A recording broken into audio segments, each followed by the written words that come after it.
Well, Tom Cotton joins us now. Senator, thanks very much for making this time available. Good to be with you, Steve. We need to inform the audience that owing to your schedule, the holiday schedules, and this network schedule, we're taping our broadcast on December the 15th, which gives us about something in the neighborhood of a 14-day lead time. So hopefully, it will be a quiet and joyful Christmas season for everyone in the meantime. Yeah, sure. Why not? And a Happy New Year just around the corner. Let me begin with some buzz. Are you going to remain in the United States Senate? What can you tell us about that? Or are you going to the executive branch? No, as the president said about the story that would have me going to the CIA and Mike Pompeo to the State Department, it was fake news. Right. I'm very happy serving the people of Arkansas in the Senate. I've had 3 years behind me. I've got 3 years ahead of me.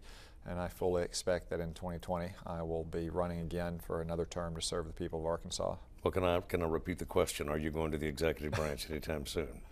No, there's been no offer made. There's been no offer accepted, Steve. I think some of these stories are more about what some people in the administration think about Secretary Tillerson than they are about me or Director Pompeo. CIA has a good director right now. He's a good friend of mine, and I'm pretty pleased to be in the United States Senate for the people of Arkansas. Well, foreign affairs is a concern of yours, everyone knows. So let me ask you what you think of Secretary Tillerson. He seems to, by multiple reliable accounts, he seems to be constantly at odds, almost constantly at odds with the man who hired him. You know, Steve, there's a lot of anonymous sources about any administration. It seems like there's many more stories like that about this administration. So I can't comment on the truthfulness of any of those behind-the-scenes accounts. Ultimately, a president and a secretary of state probably have the most important relationship in the president's cabinet, and that's a decision that they have to make between themselves, either individually or collectively.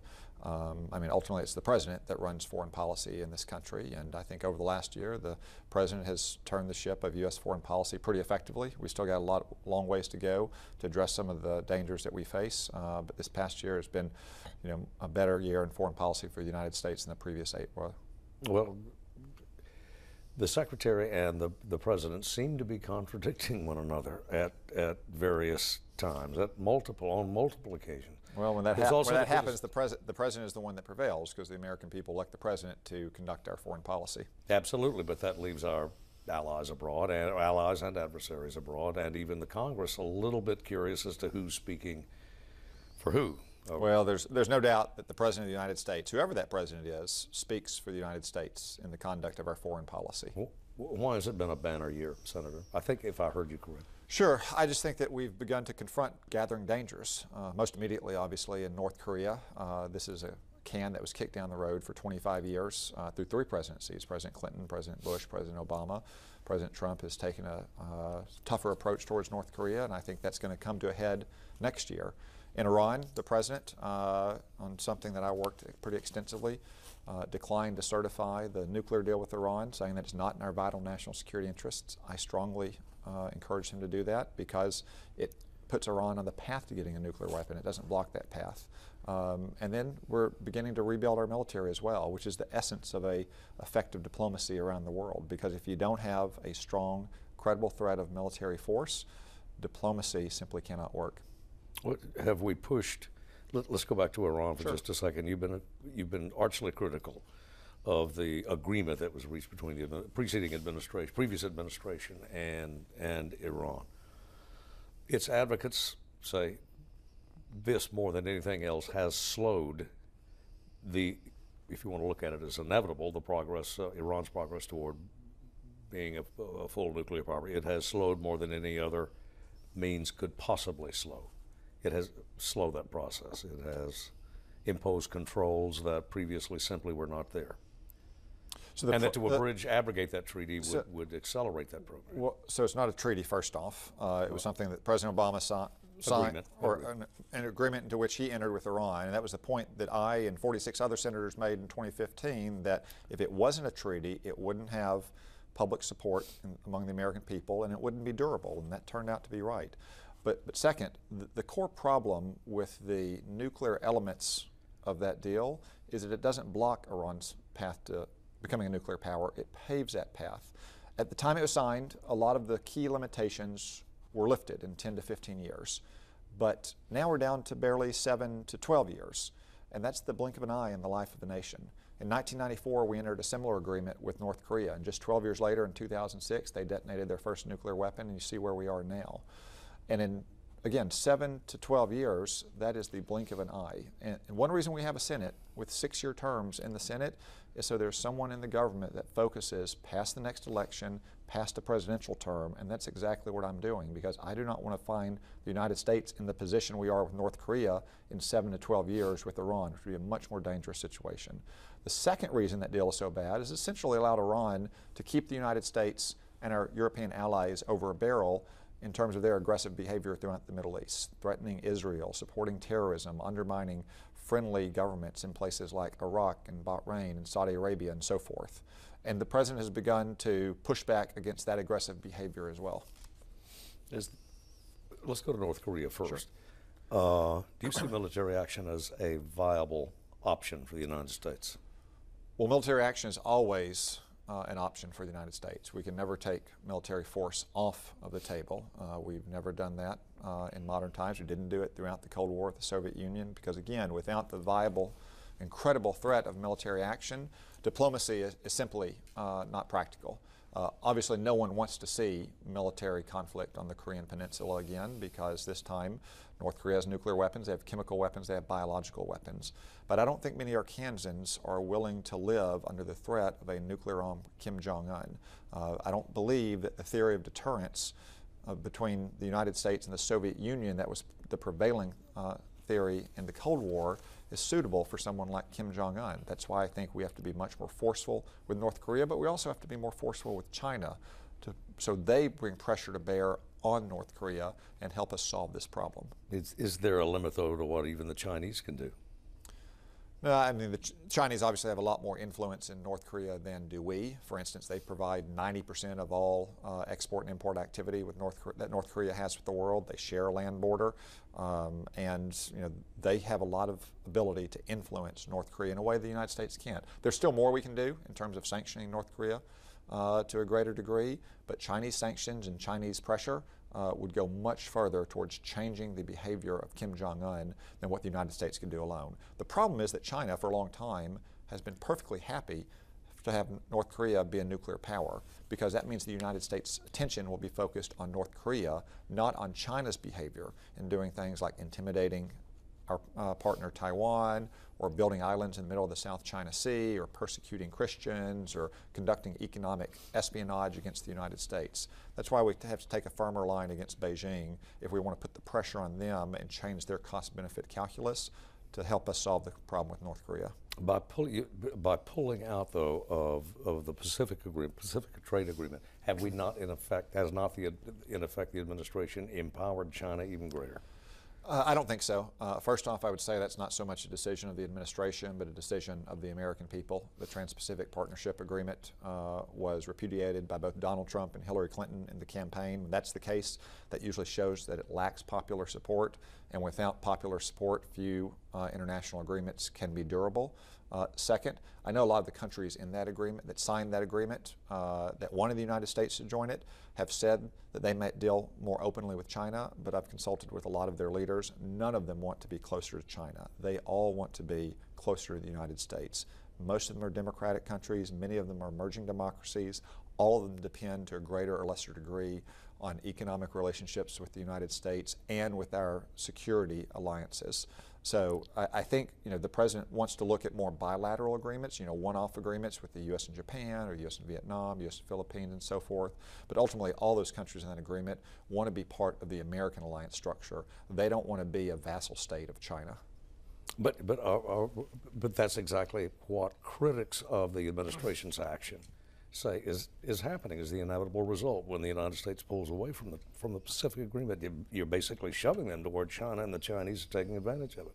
Again, I simply don't think that is borne out in the facts. If you look at the president's recent trip to East Asia, he's reinvigorated the so-called Quad talks between the United States, Japan, Australia, India, all of which will be cornerstones of an alliance structure that would help counteract Chinese aggression and Chinese ambitions to dominate that region. If you look at the economic agreement or arrangements between our countries, with all 11 of the countries that were part of the Trans-Pacific Partnership, We're still cooperating with them. In some cases, we're pursuing bilateral agreements.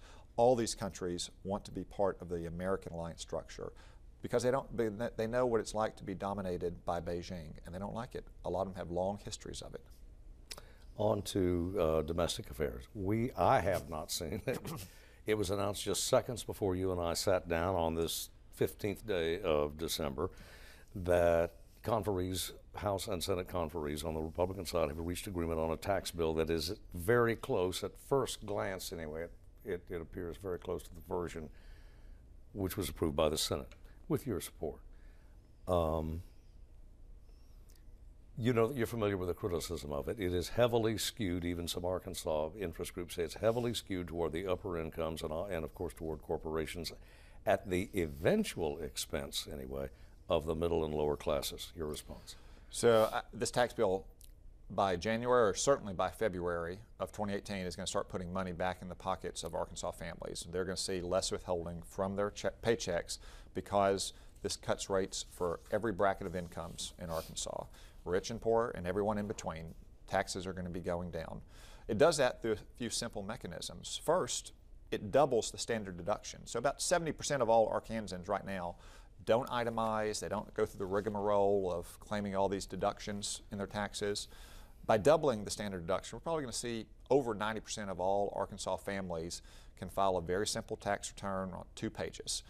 That's going to mean that they have less income that's exposed to taxation, and that income that is exposed to taxation, you're going to have lower brackets. They're going to be paying less on the income they do have. Another key feature is the child tax credit. We've doubled the child tax credit from $1,000 to $2,000. That is a direct deduction from the taxes you owe. So if you owed $4,000 last year and you got 2 kids, you're going to owe 0 this coming year. Furthermore, that bill cuts the corporate tax rate from 35%, which is one of the highest in the industrial world, to 21%. That means that Arkansas companies that employ tens of thousands of people, like Walmart and J.B. Hunt and Tyson and Dillard's, are going to be more competitive in the world. And finally, in part because of the work I did in this tax bill, we're going to repeal the fine of the individual mandate of Obamacare. Last year, 65,000 Arkansas families were fined because Obamacare made their insurance unaffordable. 53,000 of those families made less than the average income of an Arkansas family. So this was a direct fine on working families and poor people in Arkansas, and they will no longer be fined because they can't afford their health insurance to begin with. So they'll go to what, Medicaid? No, it doesn't take any money out of Medicaid. It doesn't take any money from the subsidies in the Obamacare exchanges. It simply says if you can't afford those programs or you're not eligible for them, the IRS is not also going to fine you for not being able to afford the insurance that Obamacare made unaffordable in the first place. And again, that falls directly on working families and poor people who already go with the financial insecurity and the anxiety of lacking health insurance. They shouldn't be fined up to $2,000 by the IRS because they can't afford it. Well, but what will they do? Eventually, though, Senator, won't that fall back on, we go back to the matter of uncompensated care.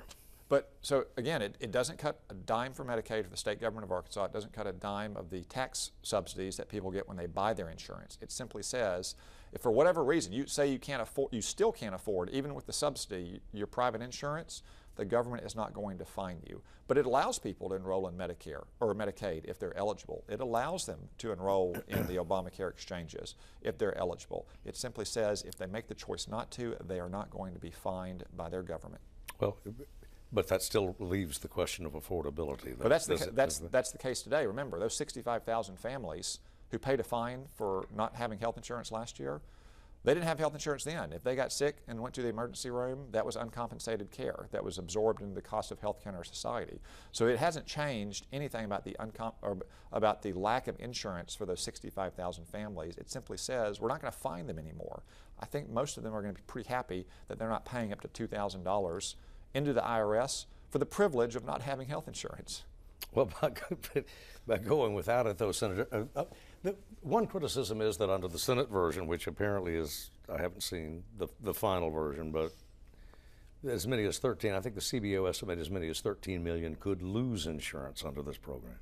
So the Congressional Budget Office claimed that people would lose insurance is preposterous. Again, it doesn't take a dime from Medicaid. It doesn't take a dime out of the subsidies in the Obamacare exchanges. It doesn't change a single insurance regulation. So if you're eligible for any of those programs today, you will be eligible for them after we repeal the individual mandate. We simply say we will not fine you because you can't afford your insurance.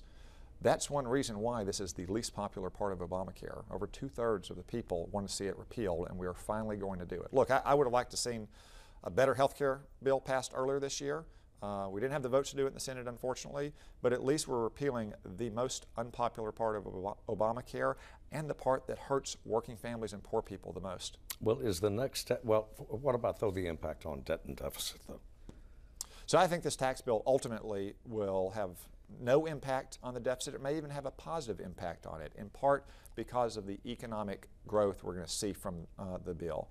I'm willing to bet on the entrepreneurial spirit of the American economy and the hard work of the American worker. I think that whenever you let them keep more of their money, when you let businesses in Arkansas keep more of their money, they're going to employ more people, they're going to pay higher wages, they're going to expand, they're going to add a factory line, maybe add another shift, and that's going to mean more economic growth, which means more taxpayers and people paying more tax money. This has been common throughout modern times. You know, when Bill Clinton and the Republican Congress cut capital gains taxes in the 1990s, the Congressional Budget Office predicted there's going to be a huge collapse in revenue. And in reality, you saw an increase in revenue because even though that money was taxed at a lower tax rate, more people were out investing or saving and selling and so forth. I think that's what we'll see in the coming years as a result of this tax bill, but also as a result of the regulatory reform that Congress and the Trump administration is pursuing. Well, it's not just the CB, though. It's all of the even the tax foundation, the ones that I have tried to monitor and follow, say you're talking about at least $1 trillion increase. And over the 10-year period. I simply disagree with them. I think this tax reform bill, which is the first time we've had a real reform of our tax code in 31 years, is going to help supercharge our economy along with the regulatory reforms we've been pursuing. It's going to help put more people back to work and help them get higher wages and help businesses bring jobs back to the United States. And therefore, people are going to be paying more taxes. They're going to be making more money, but it's also going to have a positive impact on our debt and our deficits. Well, a smaller, at the end of 10 years, we'll have a smaller debt. Well, I mean, I can't predict what's going to happen over 10 years. But you just did, though. I can't predict what future Congresses are going to do or future presidents are going to do. You know, in 1986, we had the first big rewrite of a tax code in 30 years. That lasted all of 4 years when George Bush and the Democratic Congress in 1990 raised taxes.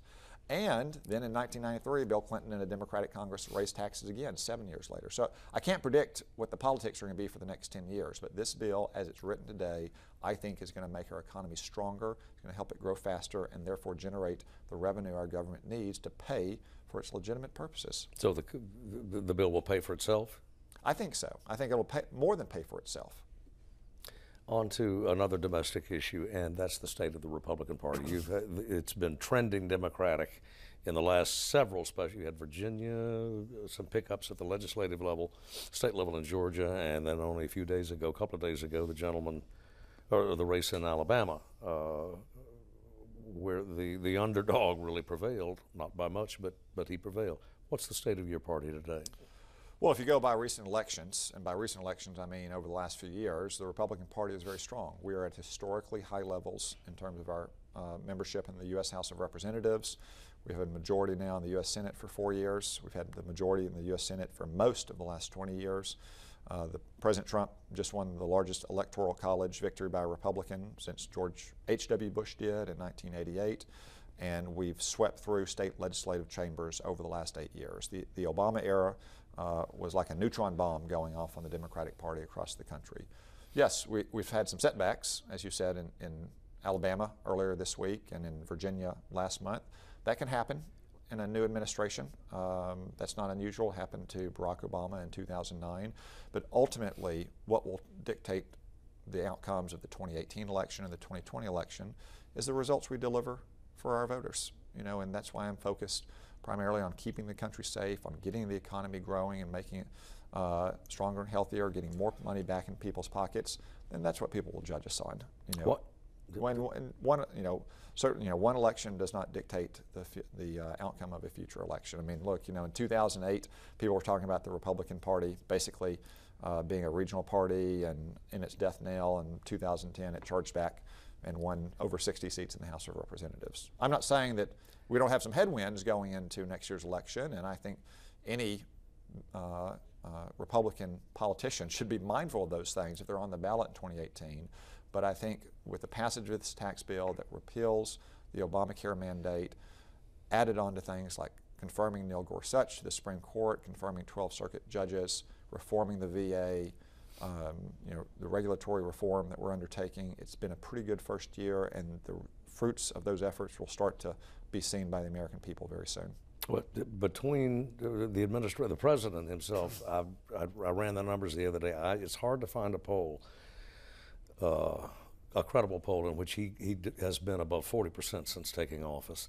The latest numbers on preferability, Democrat or Republican, in a generic congressional sense, tends to favor the Democrats pretty well, and also the public support seems to be lacking for the tax bill, which is poised to be enacted. Those are pretty strong headwinds, are they not? We do face some headwinds, sure. But again, you can turn these things around. Bill Clinton was in a very weak position after the 1994 midterms, but he turned it around and won re-election pretty easily. It looked like Barack Obama was on the ropes after the 2010 midterms. He turned it around and won re-election pretty easily. Donald Trump, for that matter, had favorability ratings that were not so great in last year's election, yet he still won. So we do face headwinds. It's very common, though, in the midterm of a new president's administration.